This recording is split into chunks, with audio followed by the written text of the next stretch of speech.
Jaya, Jaya.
Thank you, Christina. Hare Krishna. Hare Krishna. Good morning. We get a moment. Where is Abhidheya? Your dad said I should greet you. And embarrass you. Why? Let go. We do it every month. Oh, okay. Almost every month. Our dad has a wonderful, he and a few other very successful, intelligent Indian businessmen have formed something called the Bhaktivedanta Consulting Corporation. And they pro bono will consult complex management issues and all. And they've offered their services to the BI. So I plan to take advantage of it because I assure you, I'm more than need all the help I can get many times over.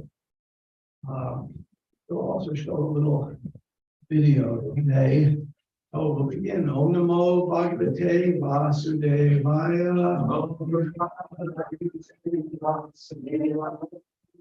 Om Namo Bhagavate Vasudevaya. Namo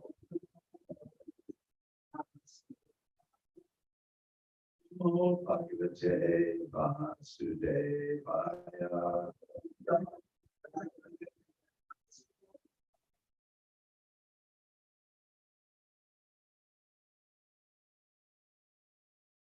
Thank you. Could you put the password in?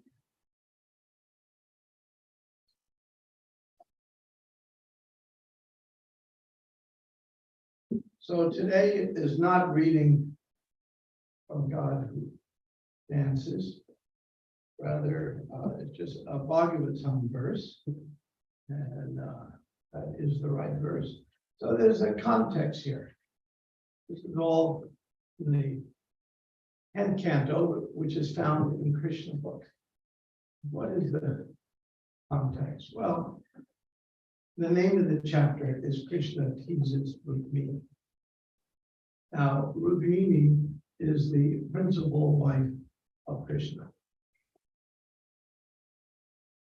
This may raise many questions, but how they got married is a fascinating story. Rukmini Father was gonna suggested he marry another king, and father was a king, and that king, that was somebody, thank you, who was an enemy of Krishna. And so Rukmini just thought Krishna was the best for several reasons, because he was the most what? Handsome, Yes, strong, yes, Wise, yes. everything, What should say again? everything. Well, The more most specific. Yes, everything's true. Wealthy, cool. cool, and how does somebody become cool? By what quality? Pronunciation. Renunciation, yes, yes, yes. So Krishna had all these qualities in full. And she was wanted, right, Krishna. So she sent a messenger to Krishna. Please kidnap me. And I'm surrounded by guards, and I'm supposed to marry this jerk tomorrow. So, but in order to marry the jerk, the day before I have to go to this temple for certain prayers. So that's when you can capture me. And goes to the temple for the prayers. There's no Krishna. She's leaving. There's no Krishna. She gets worried. And just like in a good movie, Krishna at the last minute comes up with this chariot and kidnaps her. And the armies, Sundar and Shishipal are chasing him. And Balaram comes with his army. And it's a big movie. And she captures Rukmini, and then they get married. And now, so that's kind of the background. Now, this is very, very intimate matter. Krishna married stuff. What's going on here? And Vyasadeva, as explained in the Bhagavatam, you generally read all 9 cantos. You get to really understand philosophically and historically.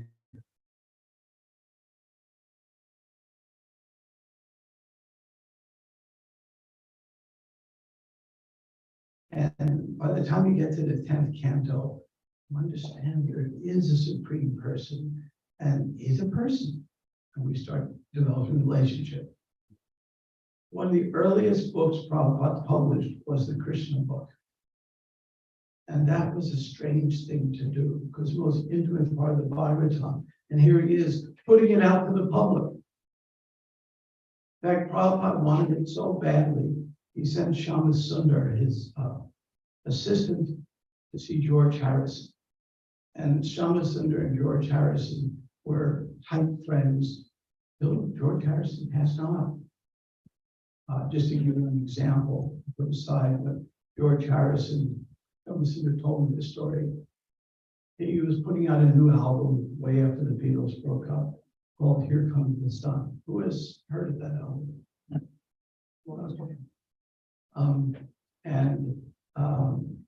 The album, a lot of the songs have to do with Krishna directly and indirectly.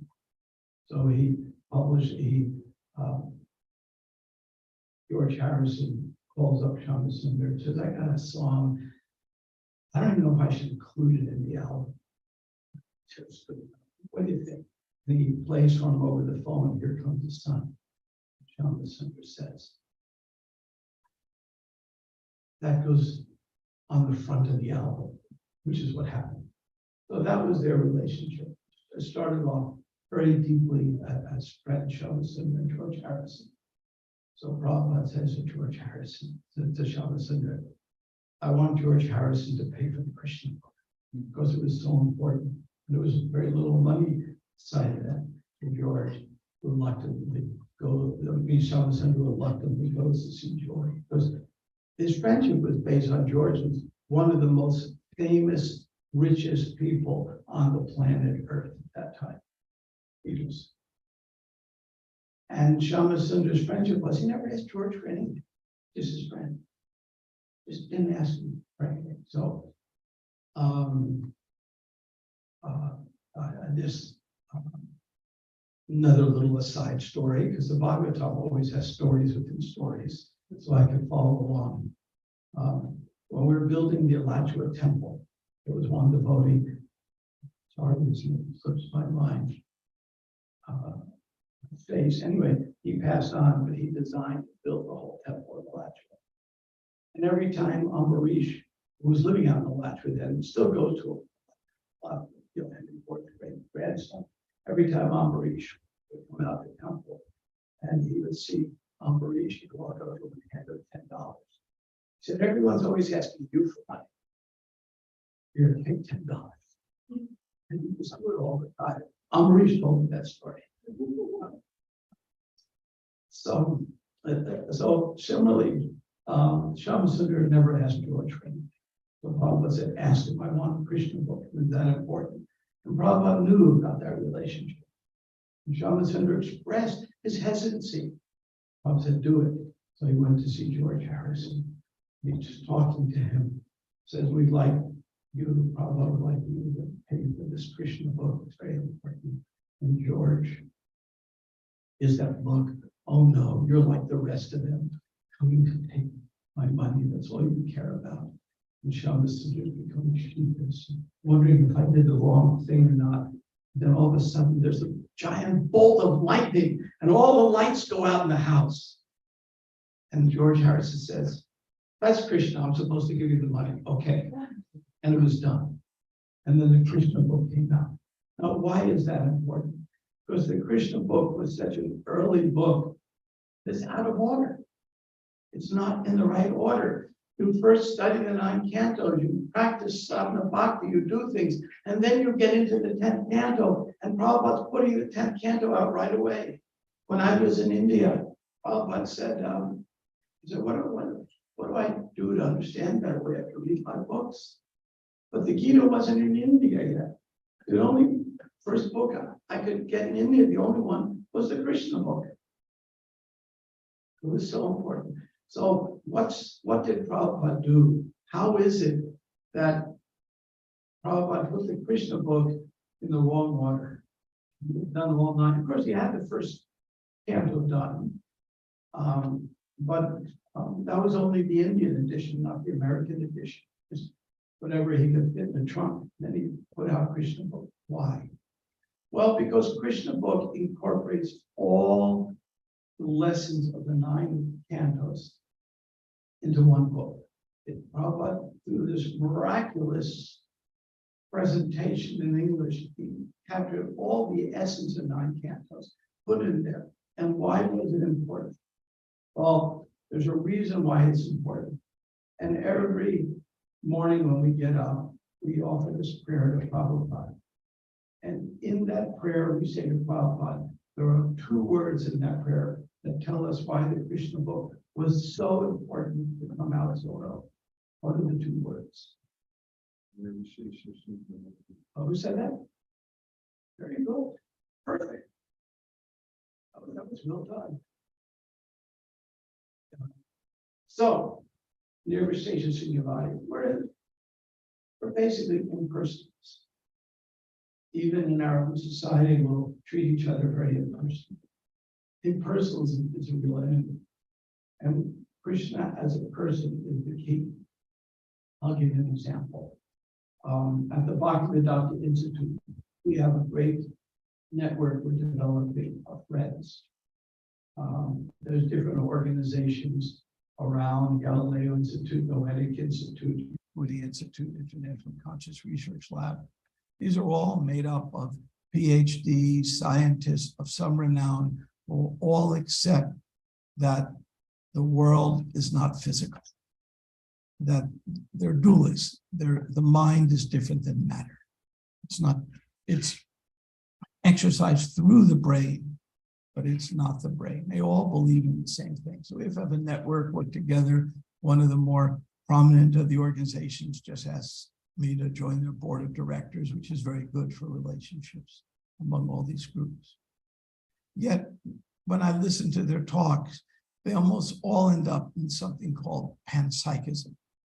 You see that too, Christina? You've listened to some of the same talks. Dean Raid and these other really nice goodness people, but they end up as panpsychics, meaning consciousness is everywhere, but there's no person. So it's the person that they're missing. And that's what we add to the table. We add personhood. So Prabhupada put out this Krishna book to give us the sense of God as a person. So when we're reading this chapter, Krishna teases Rukmini, there's two themes that develop. One is the personhood of God. And we're watching Krishna interact with Rukmini in a very personal but deeply profound way. And that's what this chapter is about. And when we're reading it, there's some aspects come out mundane, but it always ends up deeply transcendental. And so this is setting the stage for this particular chapter. The second theme that comes up in here is a very important theme. It's one of the themes that's very prominent it's in the nectar of devotion, all through our devotional life. And that's a theme of gratitude. And in this chapter, we're going to see how thankful Rukmini is to have Krishna, even though Krishna just teased her to the maximum, and how thankful Krishna is to have Rukmini, and how apologetic he was. In other words, that's what loving relationships are like. So we're learning the highest essence of love. And there are many stories like this in the 10th canto, and this is one of them. We have the Radha Krishna stories, there's different stories, but this is the one with Rukmini. So that's the context of what we're dealing with. So the two themes we're talking about is this loving relationship and the gratitude that that they're experiencing for each other. So we'll begin with the verse. I am going to ask one of you to chant the verse while I cue up a short video that goes with the class. Who would like to lead the chanting of the verse? And then somebody else read the verse and somebody read the purport. Yes. We have in back, we have. This is 12, 60, 10, 60, 12. Rajabhyo Bibyata Subru Samudram Sharanam Gatan Balavadvi Kritadishan Prayastyakta Nipashanam Rajabhyo Bibyata Subru Samudram Sharanam Gatan Balavadvi Kritadveshan Prayastvakta Nripasanam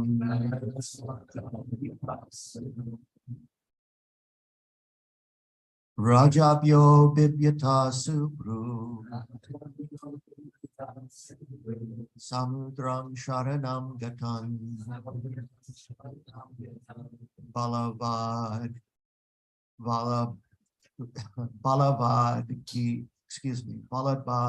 Kritadveshan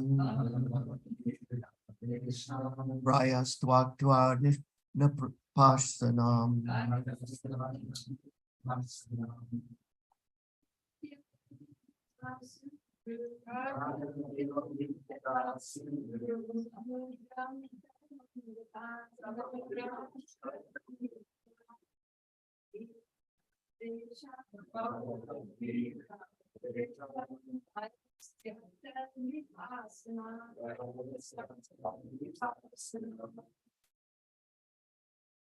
No, we are so blue.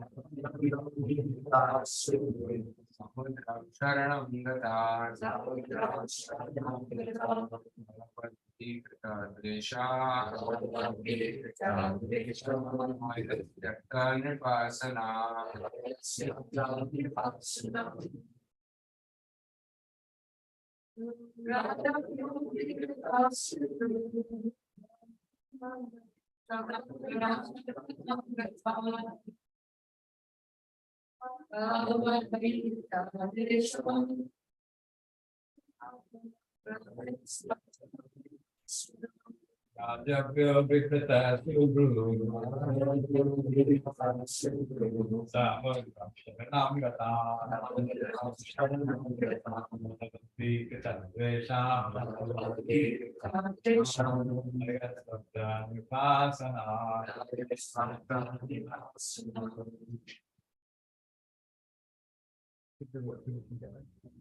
Okay, you're hosting? You can give me screen sharing permission. Okay, I'll read the verse. I'm queued up. Terrified of these kings, O lovely browed one, we took shelter in the ocean. We become enemies of powerful men, and we practically abandon our royal throne. So,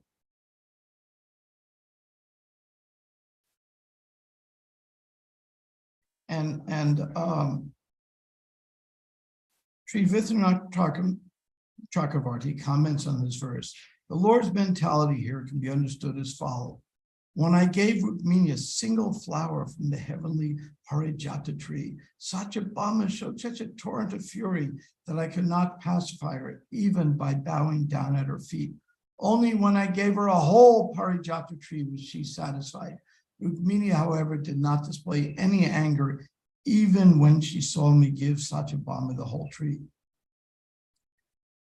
So how can I enjoy the nectar of angry words from this wife who never feels jealousy, who's supremely sober and always speaking pleasingly? Thus, considering the Supreme Lord decided, if I speak to her like this, I will be able to provoke her anger. So I'm going to just put a little more context here. Krishna was very insulting. He said, you've married, way below your status marrying me. I'm just, not a high-class person, not here from a kingly wealthy family. And it goes on, but really, there were so many princes who wanted you,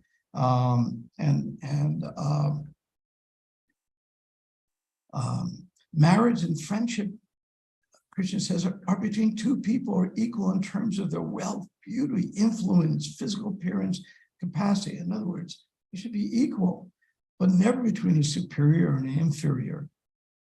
You didn't realize this, and therefore you chose us as your husband, even though we have no good qualities and are glorified only by deluded beggars. It's a way of referring to the Brahmins.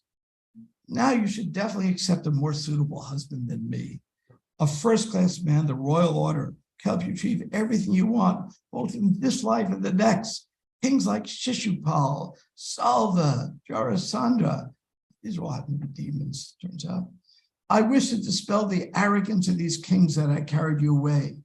My good woman, they were blinded by the intoxication of power. My purpose was to curb the strength of the wicked. Krishna says the Gita, you die.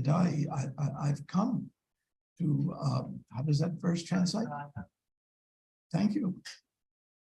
We've come to save the sadhus and take care of the rascals who now are all getting elected to offices. We care nothing for wives, children, and wealth. Always satisfied, we do not work for body or home. Therefore, I don't care about any of these things. You should have married a man who cared about these things. I don't give it.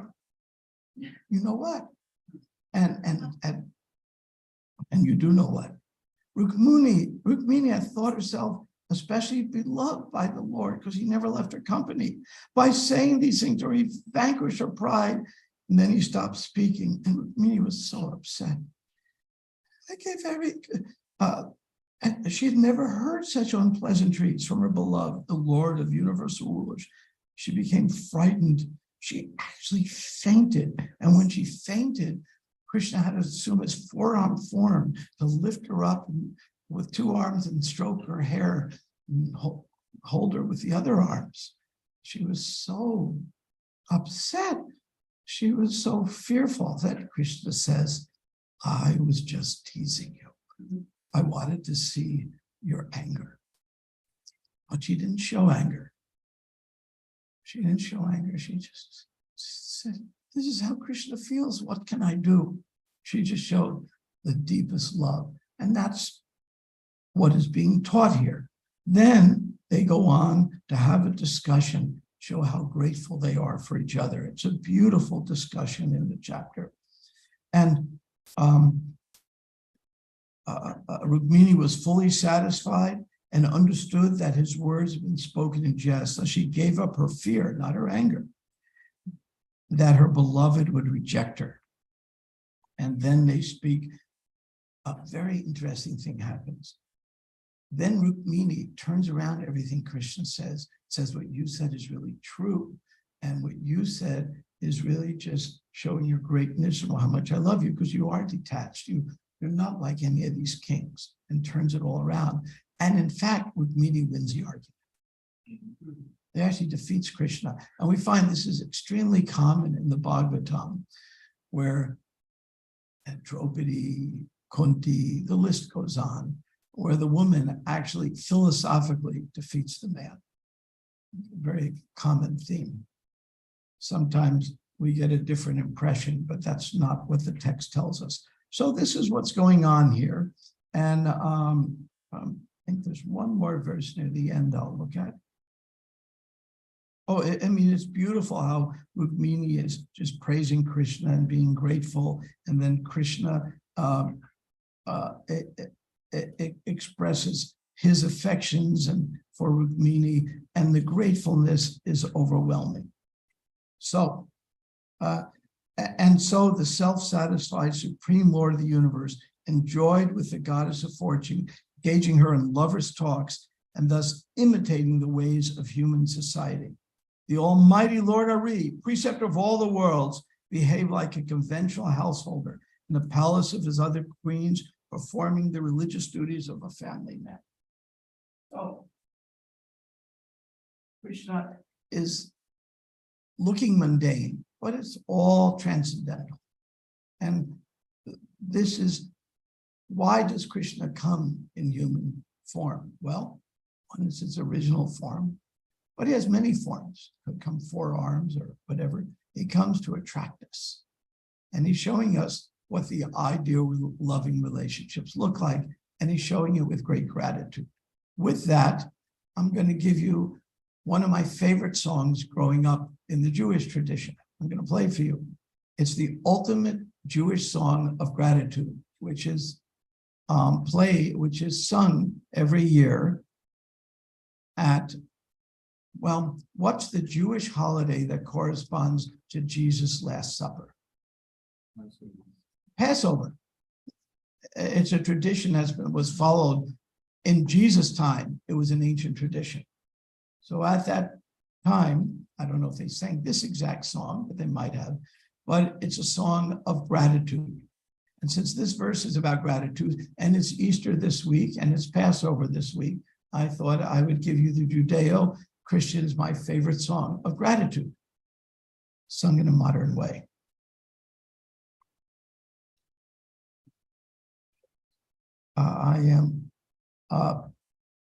Let me see.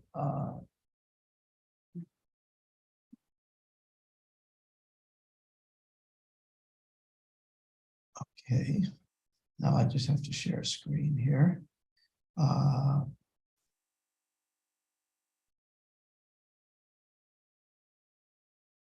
Is it coming up? Yes. Okay.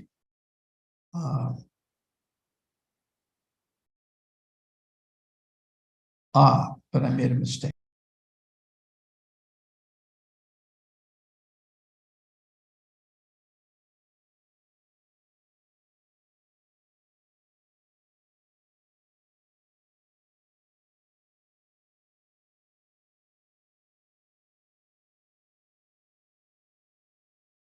Thank you for all of the amazing things that we've been given in our lives, and also saying that even if we had just been given one, Dayenu, it would have been enough.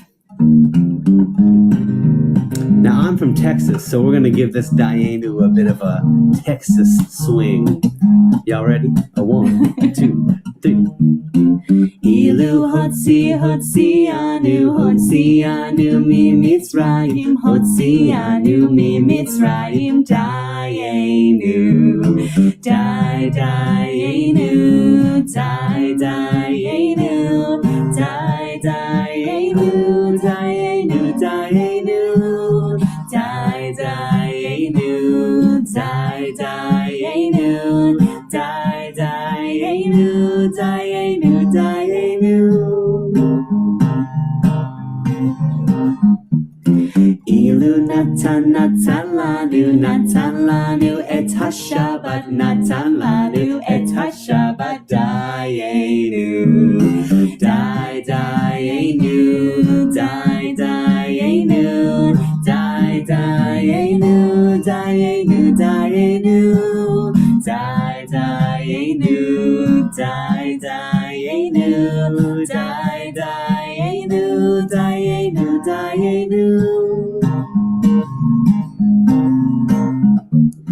Ilu natan lanu et haTorah natan lanu et haTorah Dayenu Dayenu Dayenu Dayenu Dayenu Dayenu Dayenu Dayenu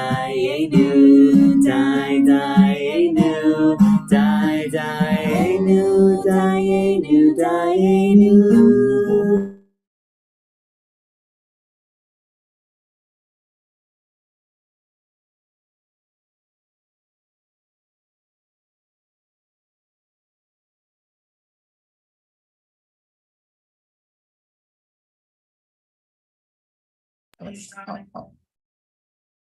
Okay. What happened there is the Last Supper is a meal of gratitude. I'm not going to go into the whole Passover story, but Jesus and his apostles are gathered right before Jesus' crucifixion. That was Good Friday. He was crucified on Sunday. And so Jesus, at his last meal, is doing the same thing that I did every Passover growing up, an expression of gratitude. And the song says, God, you did this much, that would have been enough. And then you gave us a Torah, you gave us a Sabbath, you gave us this, you took us out of Egypt, took us like, any one of these things would have been enough. But you kept going on and on, doing more and more. It all would have been enough. I'm thankful. It's the opposite of the song that many of us would like to sing. Well, God, you gave me a nice breakfast. Well, what's my lunch going to be? And what's my dinner going to be?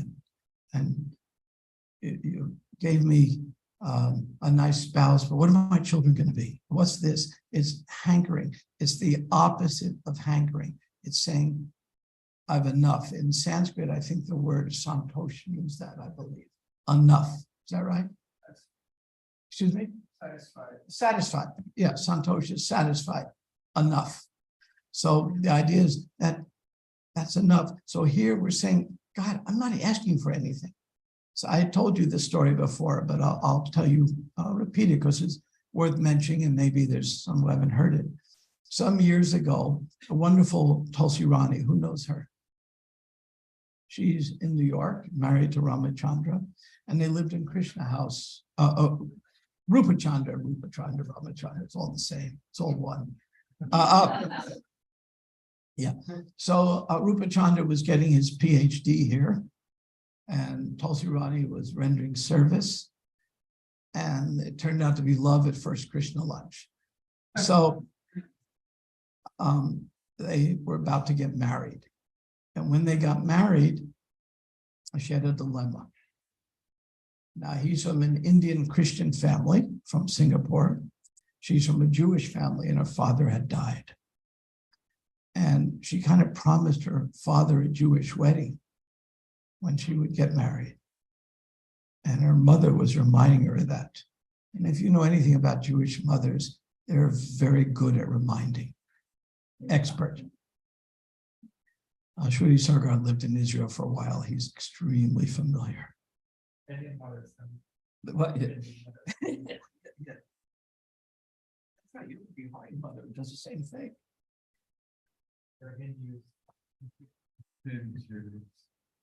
So Tulsi Rani approaches me and says, I'm getting married in New Ramanuja. I want to do a Vedic Jewish wedding.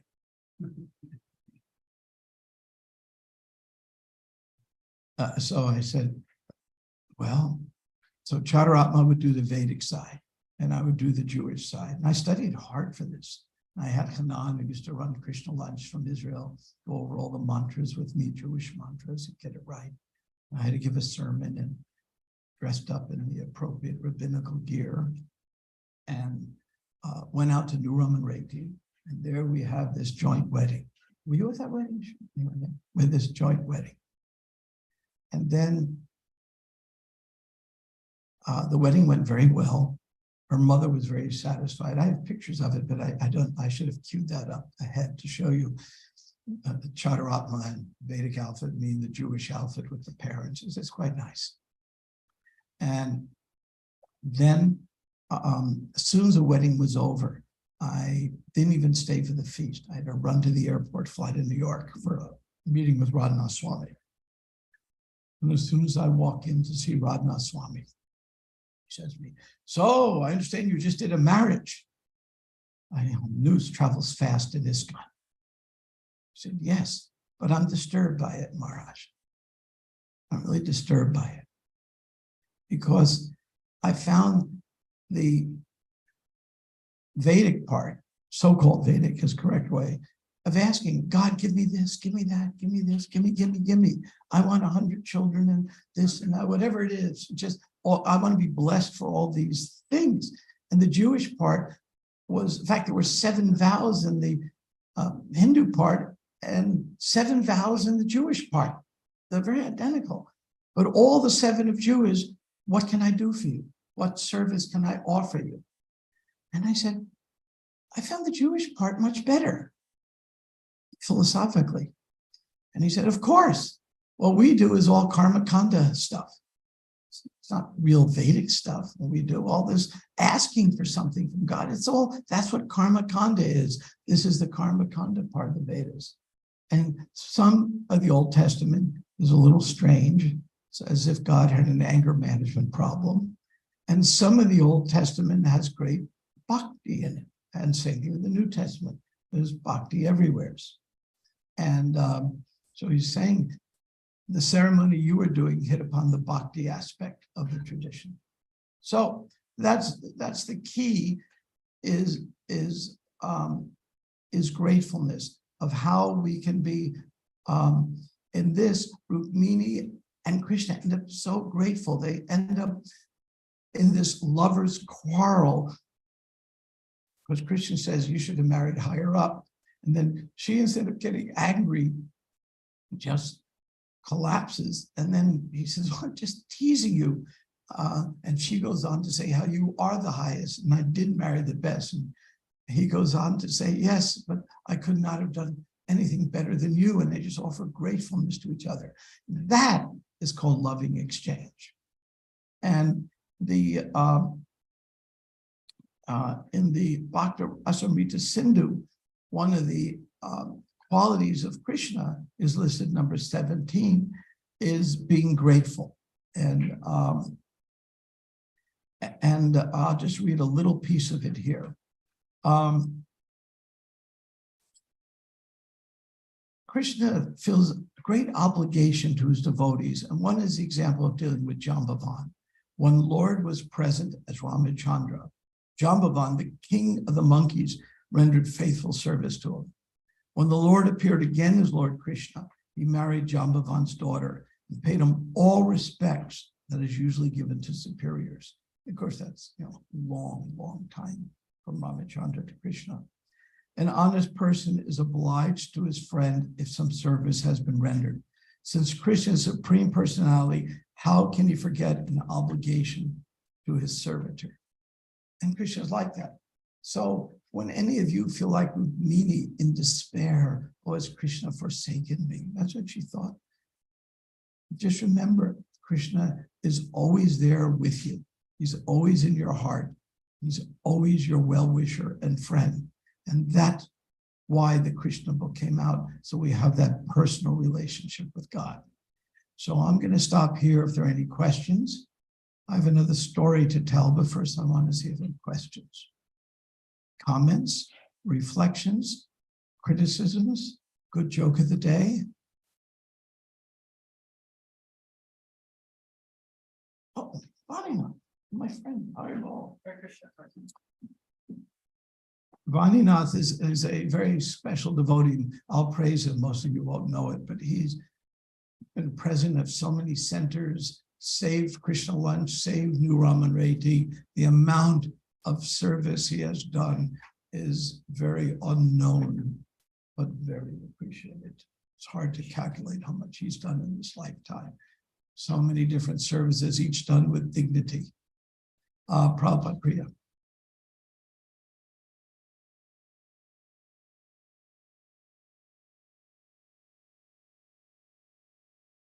Krishna.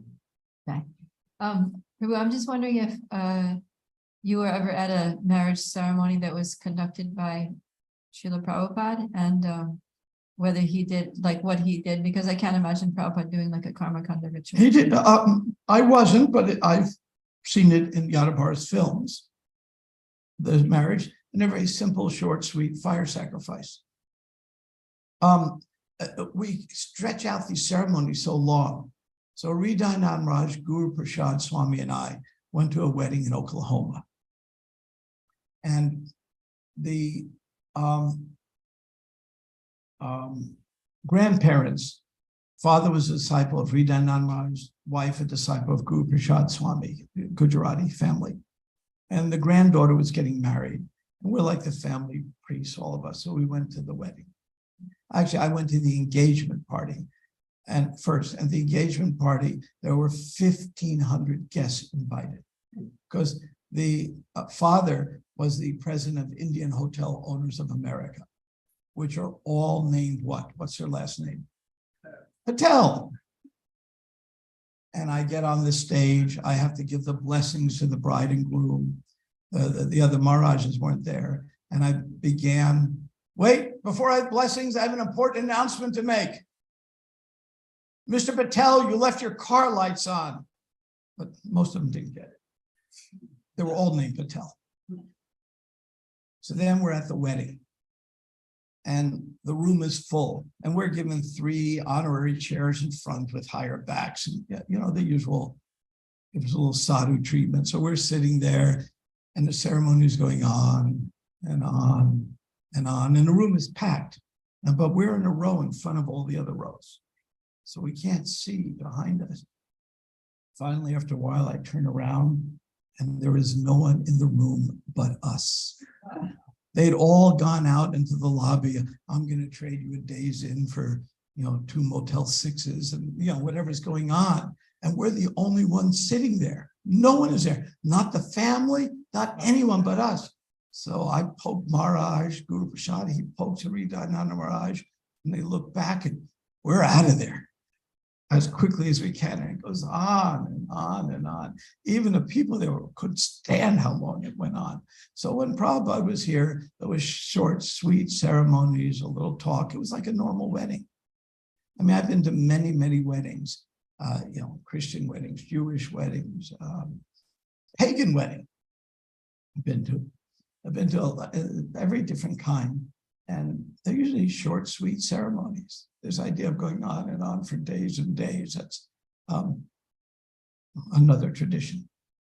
Any other question on that? Somebody didn't ask the obvious question.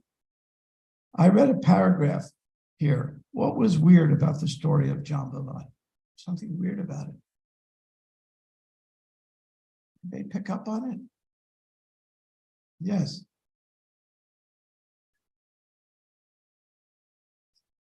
I mean, there are a couple of weird things. Should I say both of them? Yeah, sure. Okay, so a weird thing that occurred to someone who expressed this weird thing to me was that a bear had a human daughter.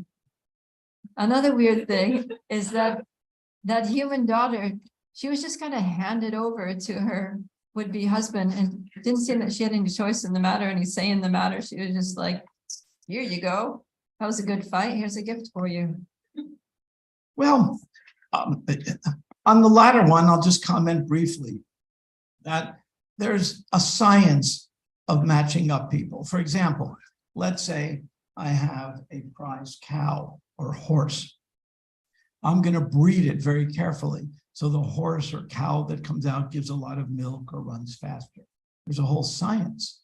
Similarly, there's a science when humans mate to have somebody of real high quality. And so that science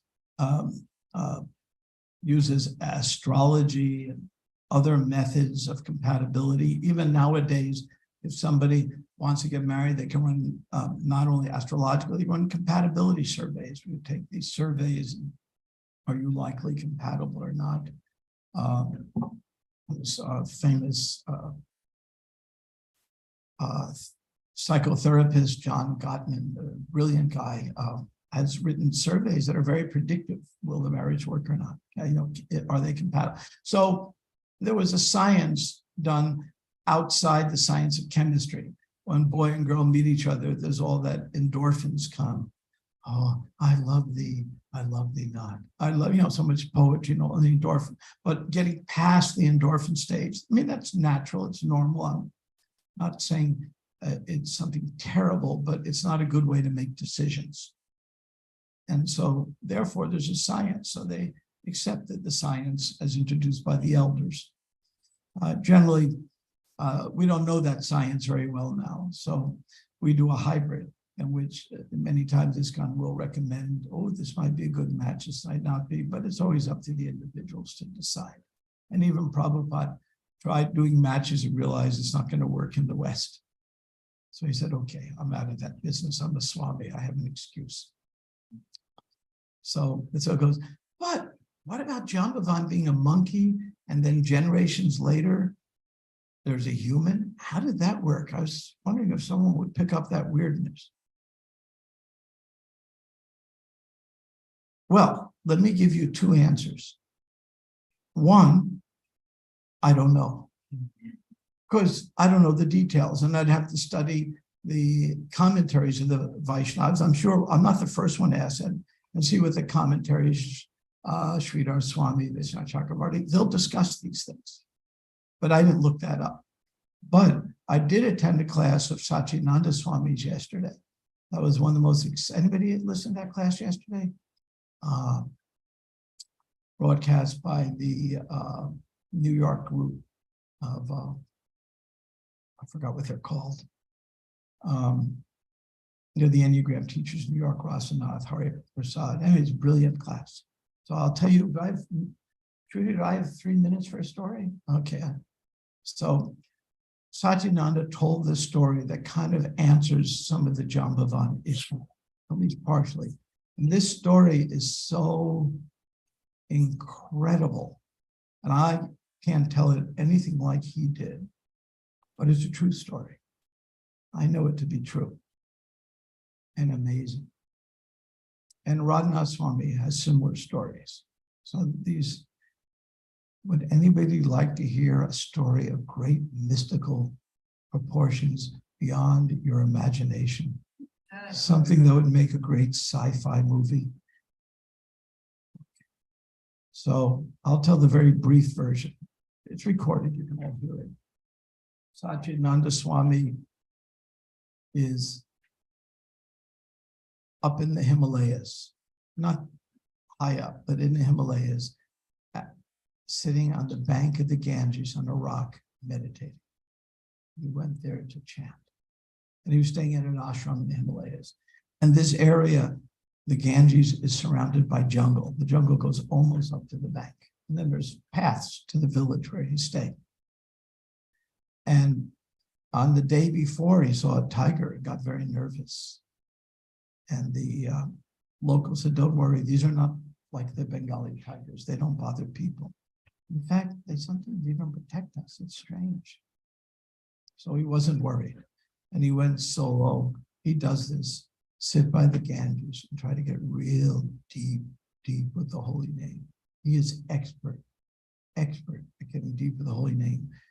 Practically, I haven't met anyone who's so good at teaching how to connect with the holy name.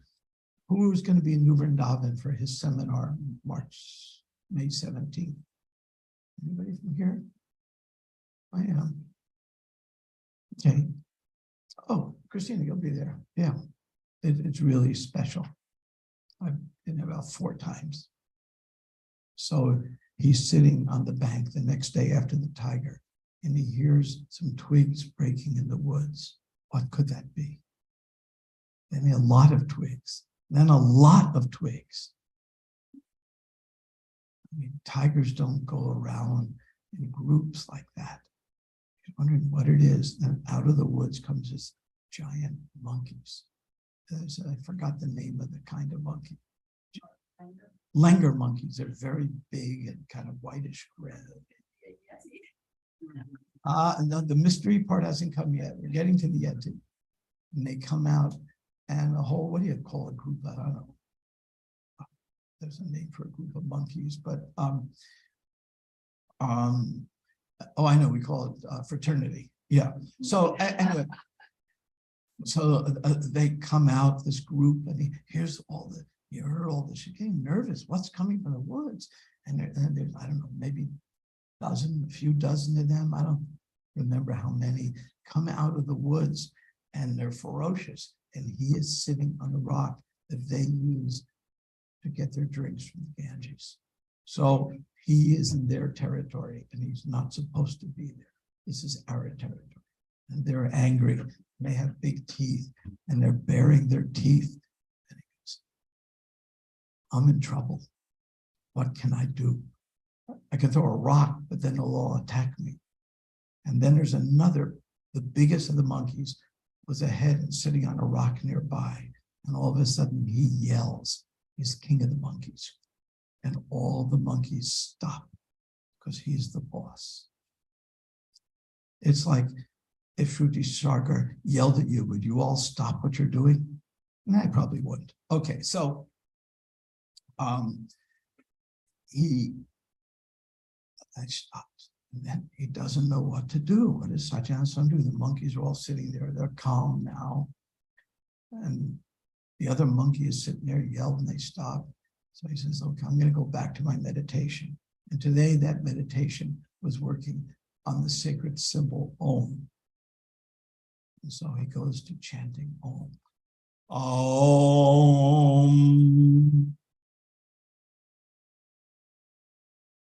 You can all say it once.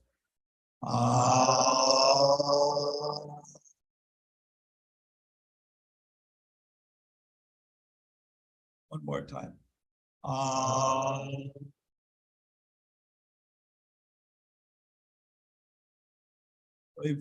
Vibrating. Monkey starts vibrating along with it.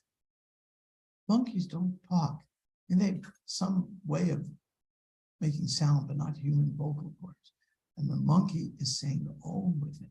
And this is going on. He didn't know how long, but almost an hour, he thinks. Om, the leader. The others couldn't. The others are just sitting there. King of monkeys. Yes, Sean. Yeah, the lips were perched like that. They couldn't quite do it. And so, and then it ended. Then the king of the monkeys starts walking away and stands up almost completely straight and goes like this. And the monkeys run away. Waves to the monkeys go in the woods. So what does this mean? Sajinam. And Shama, you listen, I saw you were on Zoom on that class, so if I missed something, tell me. So Sachinanda Swami then understood what happened. There are stories in the Bhagavatam, Radha Swami confirms these from his experience, that some great yogis have one of the cities. One of the cities is they can assume a different form. Let's say I was a great yogi, wanted to go off in the Himalayas by the bank of the Ganges and meditate. Oh, what do I have to do? Where am I going to sleep? What am I going to eat? Yeah, there's all things to do. But if I was a monkey, all the problems are solved. You just live in the woods, you sleep in a tree, you finally get berries and fruits, and there are no problems. And there's something else. If a great sadhu can form the place of a monkey, there's one other huge benefit. What is that? Huge benefit that he couldn't get in the human form. It's a benefit that some of you wanted in your own life at one time or another. A benefit. What is that benefit? Think for a moment. The benefit of being a monkey, not a human. People will leave you alone. Yes, people leave you alone. Solitude. These are great yogis. They don't want anyone bothering them. Something Yeah.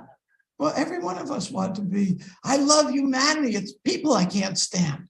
Every one of us has felt that mantra at one time or another. So sometimes these yogis, they just want to really get into the meditation so they could change their form. And that's in the literature. It's very, very rare. And you never see it. But Sachinanda Swami saw that. So I thought I would share with you, because how did we get here? Well, we're talking about a chapter in the Bhagavatam that really epitomizes gratitude between, in this case, Krishna and Rukmini. It's a beautiful chapter to read. And then I referred to the discussion of the qualities of Krishna, of gratitude in the Nectar of Devotion, Bhakti Rasamrita Sindhu. And in that, Prabhupada uses the story of Jambavan as an example. So that led us to the monkey story. And that's how we got there. With that, I think we'll stop here. Thank you very much. We're a little over time. I'm not going to starve you today. Hare Krishna. The fact that you came today, so yesterday, you heard it. No, I didn't. Okay.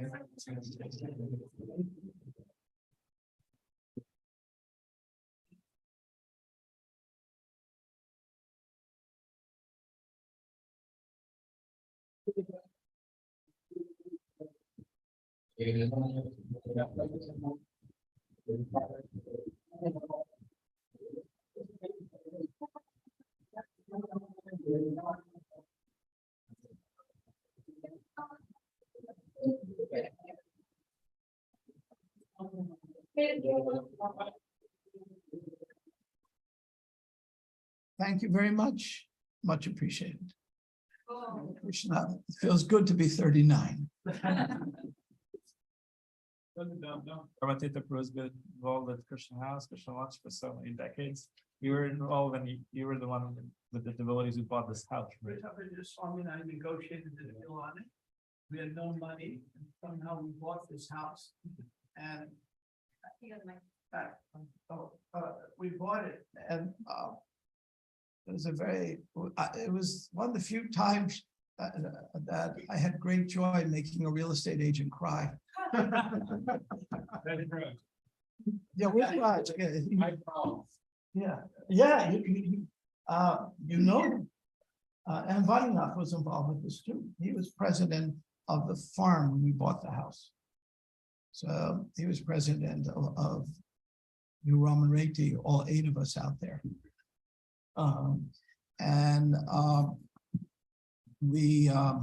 Anyway, we negotiated a deal, but this was a fraternity house. But the one fraternity owned it, but they rented to another, which is pure animal house. It took us probably a few months to get the beer cans out of the walls. I'm not exaggerating. Might still be a few somewheres. But don't worry, I assure you, they're empty. Considering that fraternity. And so we're negotiating. The lawyer, Harvey Baxter, who you know, who represented the fraternity selling, really liked us.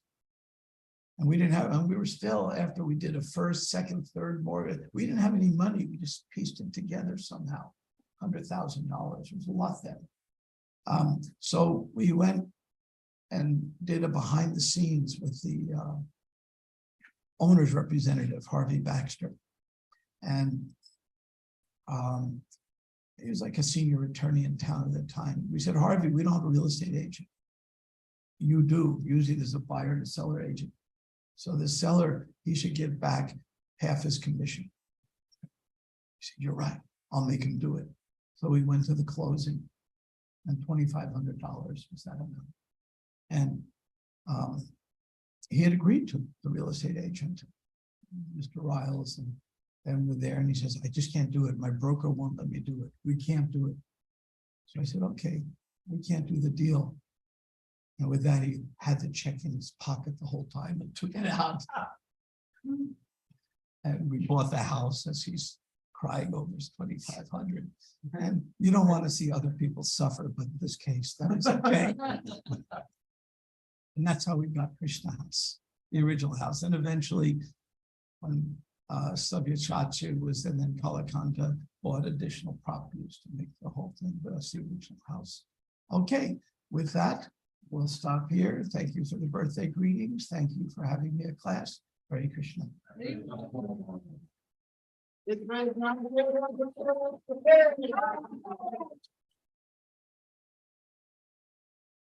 Prasade Govinde.